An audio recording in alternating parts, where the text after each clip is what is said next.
Thanks, John, for hanging in there with me. But this is what it looks like. I got a lot of work to do to pretty much learn how to control it and how to work it. If you guys can see, I need a feel.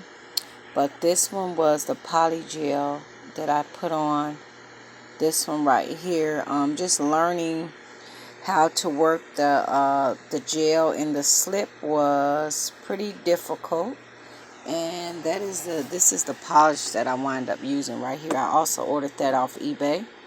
It was a set of 6 and it was like $15.99. So if you guys can see, that's kind of what that looked like. I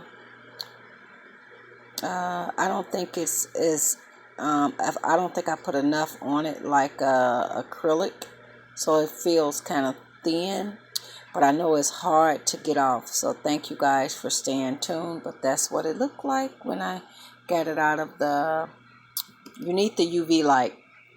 That's something that you need. So thank you guys for watching, and thank you, John, for staying tuned and watching all of my videos.